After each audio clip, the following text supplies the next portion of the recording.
আমি আপনি সবাই একদিন মারা যাব।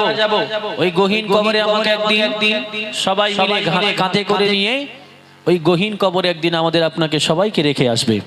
যার যখন আল্লাহ পাক ডাক দেবেন সবাইকে চলে যেতে হবে।